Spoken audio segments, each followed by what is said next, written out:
All right, welcome back to the channel. I'm here today with Weston, GLP, and we are doing a shadow game. This is, I believe, our second one ever. He is in the main character tier on our Patreon, the IMNerd Patreon, so check that out in the description below. But yeah, today we're going to be playing each other just for, you know, get the rust off for Edison at least, and see what we can cook up today. See what we can cook up in terms of duels. I'm going to host. I always mess up this part because I think I still am like in the mindset that I have to host an unlimited unrated, but we have our own section now, so I have to do that. Yeah. All right. Yeah, I upgraded to main character tier because I want to have more opportunities to play against good players, because like I feel like that's what I need to improve as myself as a player. Like at the most recent RBET, I started off 4-0. Yeah, and then really my first loss was against Rognok, and because I made a small misplay game 3, which ended up costing me the whole game, and then my tournament run started going downhill. But I got like 25th, so not terrible, but like yeah. I just need to like keep refining. I play like 95, like I play pretty well until like the very end, and I just make these small little mistakes. What was the misplay that you made against Rognok, if you don't mind me asking? So he had some Blackwing, right? I have a Bora in attack mode, a Fossil Dyna in defense, and I have like a couple back row, but more importantly, I have an Icarus face down. He has a T set. He has a face like a set monster and a set back row. I attack with Bora, and he mirror forces. And just instinctually, I just did not check my back row, and I just immediately send Bora to the graveyard instead of. And as soon as I do that, I'm like, oh wait, I should have Icarus right there. But it's a tournament, like I already did it. Like I screwed up. So next turn,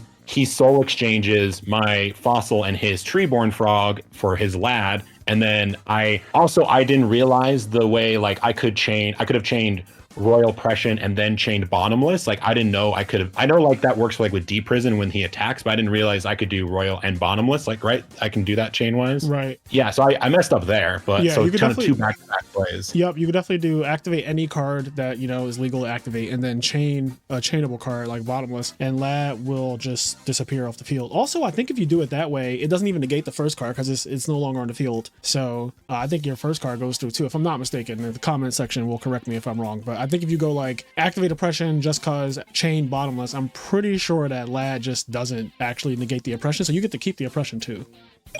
Yeah. So yeah, I did that wrong. My next round was Dragon Turbo, which did Dragon Turbo things. I lost, and then my last loss was round 8 against Vayu Turbo, which Dad and Return from a Different Dimension me both games 2 and 3. So yeah, unfortunate. But like I think when I was talking to Cairo about the replays, I could have played better in that third game or against the Vayu Turbo. I could have played around it, but yeah. So it's more about just getting more reps in, playing against better players, and I'm also getting nervous in tournaments. So I got to work on not getting so nervous.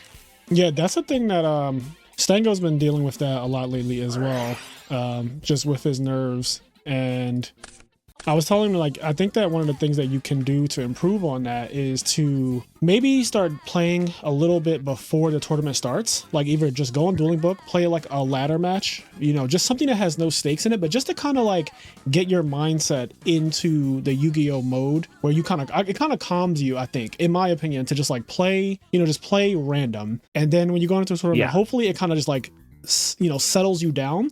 Because Stango will wake up and play a tournament, like he'll wake up from a nap or wake up for the day, and then he'll go to play in a tournament, and then he'll misplay really bad in the first game that he plays. And it's like, you know, I think the reason why you're misplaying is because you are so nervous. You just woke up and like now you have all this pressure of a tournament. But if you were to play like a fun game in a way, like just a ladder fun game, or even just like host an unlimited unrated or Edison unrated or whatever, just whatever you have to do, but where there's no stakes and you can just like get into the feeling of I'm just playing Yu-Gi-Oh right now. And that way when you go into your actual official match, I feel like the nerves will be a lot less than they are when it's like, oh dear God, I am now on the bubble day 2, you know, because I think Keegan did it like 7 rounds day 1, and then what was it, 1 round for day 2 to like cut the top 8. So basically a lot of people probably woke up and were like, you know, a little freaked out that if they win this match they get in the top cut. The pressure of just knowing that is very, it could be very nerve-wracking. So yeah, because going into day 2 both my losses were top 8.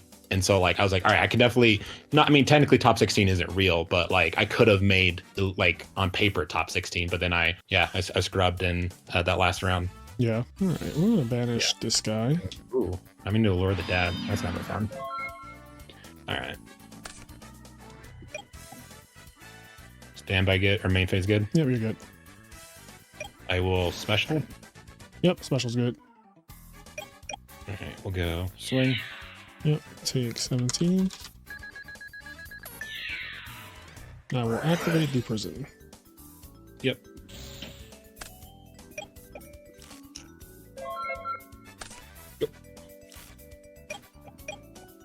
Ooh, this hand. Yeah, I actually have my next lesson with Cairo later today, and we're literally just all going over like different strategies to make me not as nervous. What did he recommend? He said he has some things cooked up, but he recommended like listening to some music, and then yeah, playing a game, kind of what you recommended, like playing something just to get the rust off. Yeah. I like the music idea. Yep, sounds good.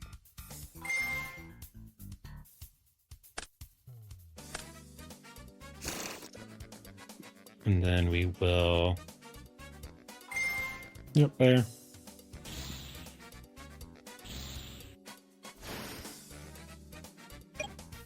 Battle phase.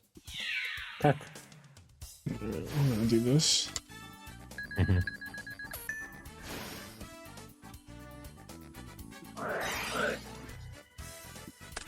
Ooh, spicy. Take 17. All right, that's game one. You must have bricked. Yeah, my hand was really awkward. So I still don't even know what you're playing. I know that's interesting, right? You have no idea what you're up against. We'll try this. All right. I'm hedging my bet here.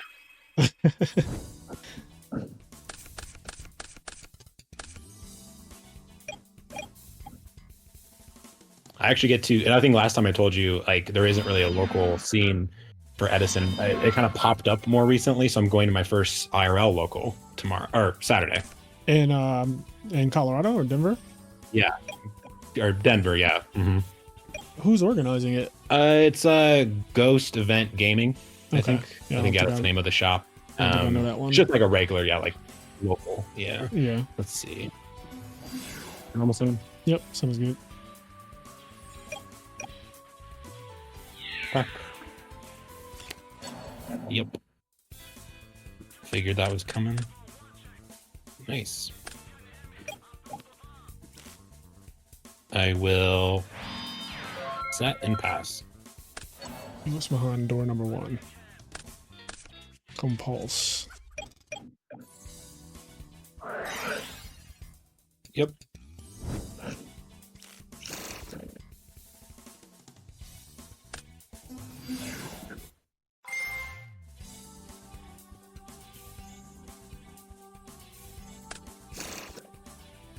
Okay. Fuck it. Yep.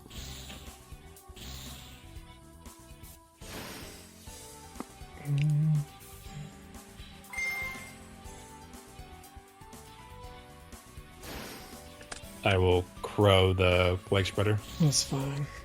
Yeah, I figured it was Vayu, so... Yeah, you saw Dark Arm and Gores, and I was like, there's only a few decks that probably play both of those cards, unless I'm playing something like weird. Yeah. So... And worst case scenario, like, if it's Blackwings, I can just DD crow with a Blizzard play or something like that, so... Yeah. Okay, just making here. We will go special. Let's see, is this gonna be game? It's 7,900 if I'm not mistaken. Okay. 14.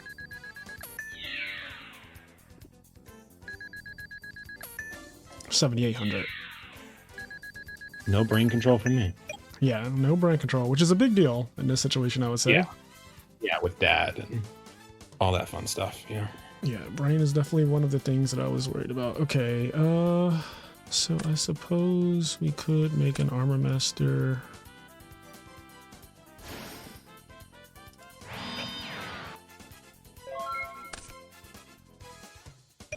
Stand by main good. Yep, you're good. You didn't want to leave any of your little guys on the field for me? No, I didn't want you to have Shorafu blatantly like that. This deck is so scary. They're just like, you're at 8,000, you're at 200. Mm-hmm. We'll go heavy. Yep. He will summon. Yep, sounds good. declare effect. Yep. So that's what? 60. 48. 68. Yeah.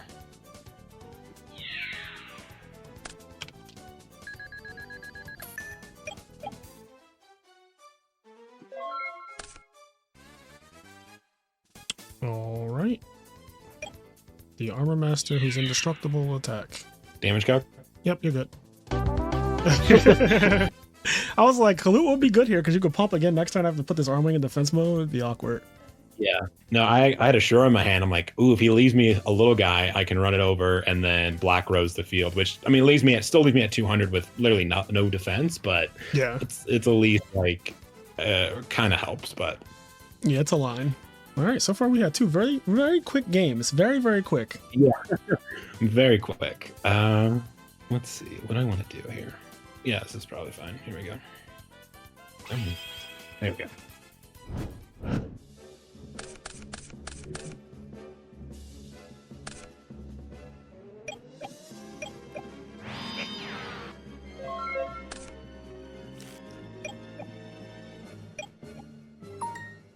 Yep, you're good. Okay. You did not summon a monster. I always think when Blackwings does that, do they have Sirocco? Then the second question is, do they have like Whirlwind Sirocco? That's kind of what I'm wondering right now. That's something else. Like what you just did right there is something I need to improve on. Is like, all right, like my opponent did XYZ. What does that mean? Like, what does that logically mean? Because I'm still like, I've only been playing Edison's for like, I guess it's like coming up on 6 months now, and like I think I've gotten like I've just been soloing Blackwing, so I've gotten good at like knowing the interactions, but it's like I still need to develop like those raw like fundamental skills of like what is my opponent doing, how to like in reading reading the game state better. Blackwing's opening with just a back row is a sign of many different things. It's a sign of having Siroccos in hand. It's also a sign of having a bad hand, because typically like the deck does want to establish some kind of field presence, especially against a deck like Vayu. Like this is not, I can understand maybe against like a frog deck or something, you're not exactly worried about putting something on the field as soon as possible, but against a deck like this, it could be a little scary to just be like, I'm not putting any monsters on the field. So I'm just curious of like what it could be, but I think I'm just going to open with this and this and see what happens. Okay, Dust Tornado, yep, that's fine. I'll put this in the grave.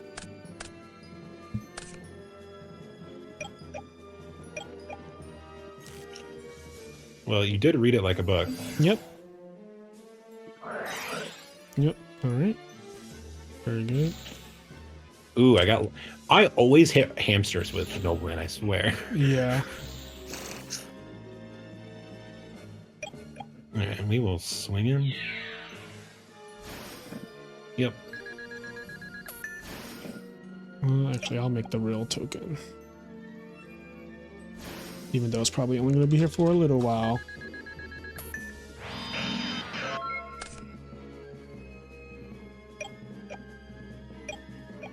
Yep, you're good.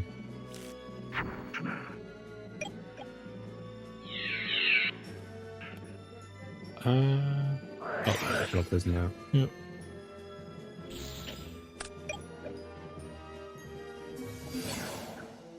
Yep. Man.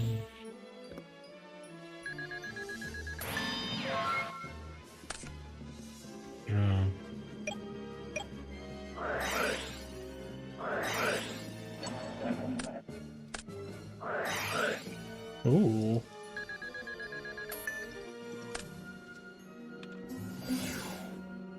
And yeah, I don't have anything. Engrave. Yeah, so we're taking both. Yep. And then. Okay, yeah, you don't have any other darks at the moment.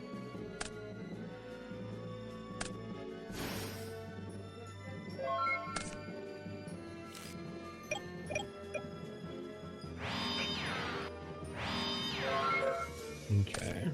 Face down. Probably a hamster, if I would imagine. Or it could be like could be a dead Vayu, could be a Necro. Could be a lot of things. Summon. Yep, sounds good. Attack. So. Okay. And then I will. Yep.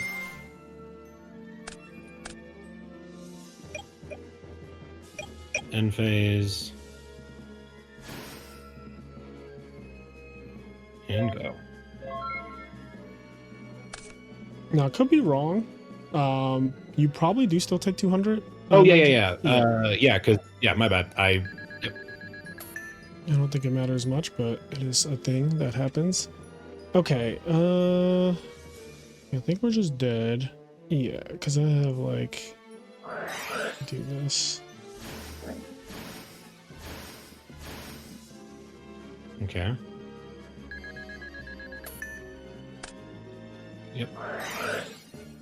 Brain control. Yep.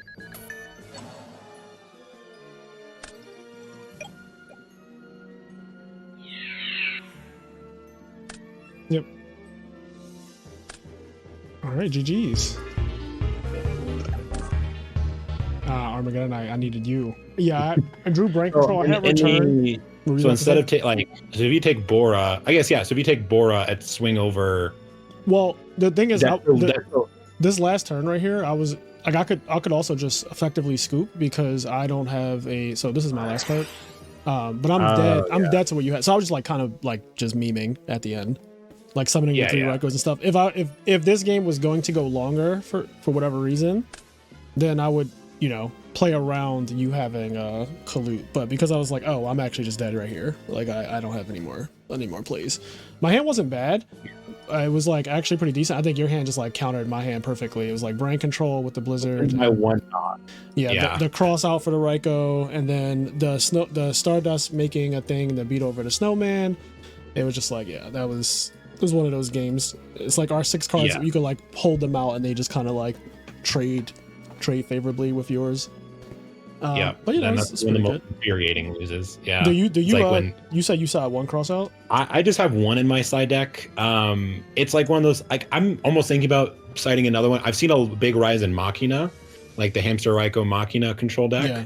So I almost want to bring in a second one. But yeah, right now it's just 1. I don't like the idea of siding 1. There's a YouTube channel called Sunny YGO, and he talks about no minute of crossout theory, and it's like I think it's like a 6 to 9 minute video. I forget how long I think it's like either 6 minutes or 9 minutes, but it's a very good watch on why you really shouldn't play 1 no minute crossout. Basically, you need your no minute crossout exactly when you just had it, and by you playing exactly 1 copy, you have a 15% chance of opening it, which is like really bad. So it's like, unless you get really lucky and just draw the 1 when they have a set monster, because Valu's a deck that could just be face up a lot of the time. Unless you happen to draw it at that exact moment, it's going to be a bad draw the rest of the game. So like, you happen to see it turn 1, but that's just like leading to confirmation bias that like, oh, this 1 knock is like really good for me. But I think in theory, like you either side none of it or you side more than 1 of it for sure, because you need to up the percentage that you have it at the right moment. And the right moment is basically always in the beginning of the game against Vayu Turbo. Yeah. It's one of those cards where it's like, I know it's like, yeah, it's either all or nothing. And then like, but I also hate the card. I hate the card too. I complain about it all the time. My logic is to just not side it at all. But I think if there is a rise in Hamster Echo Kaya's decks, which we know Vayu Turbo, there's definitely a rise in that deck because it's like the best deck in the format. But if there's going to be a rise in like Hamster Echo Kaya's decks in general, then you probably do need the knocks. And I think at that point, 3 knocks isn't even bad. Yeah. Well, what's funny is like there's another Sunny video where he talks about like he also had a run where he had like a hybrid Blackwing deck with like 3 deck devies in the main. Yeah, and he's like, yeah, this is just a better version of Knock. And I'm like, I agree. That's why I'd almost just rather have deck devi, but deck devi can be awkward and not as easy to pull off. So it's interesting. I think I do like the fact that you play hybrid anyway, so you could get away with deck devi like more, because deck devi does hurt Vayu Turbo. Like my opening hand was Ryko, Snowman Eater, I think Caius and Gores. So like two of my OG just won a tournament with it main deck, so that's already being like, now that's being done more because people are realizing like, oh shit, this is like a real thing. Like it's been real for a while, but it usually takes multiple people to either do well with it or somebody to win with it for people to really respect it. But I think maining it, especially in hybrid, makes sense. Like to me that just makes sense. But I think I do kind of agree with being a disciple of a true hero. Yes, it definitely makes sense. Yeah, like I think The first time I ever saw Deck Devi in the main deck was at my local Show McKay when he plays Blackwings. He always plays the hybrid build with Greffers, and he's been main decking Deck Devi since 2022. He's the first person I ever saw do that, and it's just like, it's super ignorant. When I first saw him, I was like, why are you maining that card? And he's like, hey, listen, I get to see people's hands, and that for a good player, that is just like usually GG. Like, I get to see your whole setup. There's nothing that I can't really play around at that point, and it also can just literally end the game. And in 2022, more people were playing like faker decks. Like you saw a lot more quick draw, a lot more fairies, a lot more stuff like that. Decks that like main deck spy and stuff. So there's a lot more deck deviable decks back then than there are now. Like now, you know, decks are getting a little bit more like solidified in terms of how good they are and what they are. But there was way more decks back then that people thought were viable, and Deck Devi just like clean house. And I still think it cleans house now, clearly. But yeah, I kind of like the idea that Deck Devi over Nobleman, or just like if you're going to play Nobleman, it can't be one. I do not agree with one Nobleman. It's one of those cards that I feel like Sunny definitely has the right idea. And if you just hate the card in general, like I do, then I just wouldn't even play it. I don't want to fall into like the confirmation bias. I agree with like, yeah, but with the rise of Hamster Raikou decks, I think it's probably better to, it might be, even though like you don't want to, probably better to lean that way as of right now. Yeah, but that could always change. Yeah, I think that there's definitely going to be a lot of matches that play Hamster Raikou Kaius, especially Vayu Turbo, which is like Vayu Turbo has a good matchup against Blackwings, and I think that going forward, like the Vayu Turbo players are going to get better and better because they're going to be playing a deck more often, and that just leads to them being better players overall usually. So you just need like all the things to be able to counter that. And I think that like the way your deck is built, I like it. It's very aggressive. Like I prefer the hybrid Blackwing build. I've always been a big fan of like this particular build of the deck because it ends the game fast and it's not trying to like grind anyone out. I don't think that Blackwings were designed to do that, even though they can do it. I think that they're very good with just like rushing people down before they can find answers. I think the longer the game goes on, a lot of the other decks are better in the long game, aka Frogs. I think Vayu's better in the long game as well. Because like think about this, like I have Burial, I have Brain Control this game, right?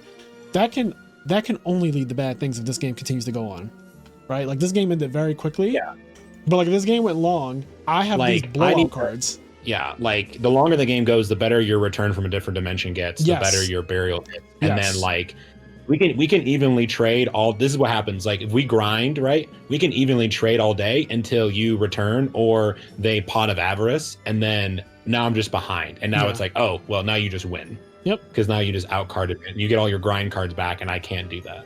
Yeah, no, it's definitely a real thing. So, but well played. I think you did all the right things, and yeah, we will catch you guys in the next one. Peace out. Oh, real quick.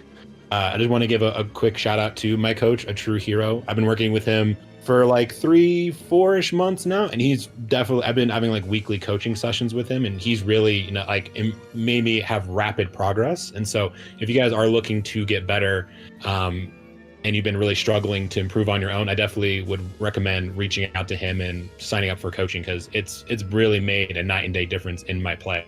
Yeah, I like the idea of the coaching sessions. Definitely check out our True Heroes YouTube channel as well. Check out his Patreon. We recently subscribed to his Patreon at the IMNerdpodcast. So, and he also gave us an annual subscription, which was nice when it was like over a year ago now, but he subscribed for an entire year to the IMNerdpodcast at the main character tier 2, which is, it's pretty expensive. Like that's some baller shit. So I appreciate him for doing that. But yeah, definitely check that out. He has a lot of benefits on there, a different pricing for everybody. He also has a Discord server that is going to be doing a Tengu War League. And I believe that he's also doing like local tournaments, kind of like how we do, where they're like Edison or Tengu format, and just, you know, something for people to get playtesting in, maybe win a little bit of cash, and hopefully try out some ideas or improve your skills overall. So all good stuff happening in the community. But yeah, I think that's everything. So it was a pleasure playing you again, Weston. And likewise. Also a pleasure talking to you. Good luck with the snow and everything out in Denver. Thank you. And then let me know if you have any questions, if you want to do a deck doctor type of thing, or if you need anything, let me know. But I appreciate your support as always. Yep. Talk to you next time. All right, see ya.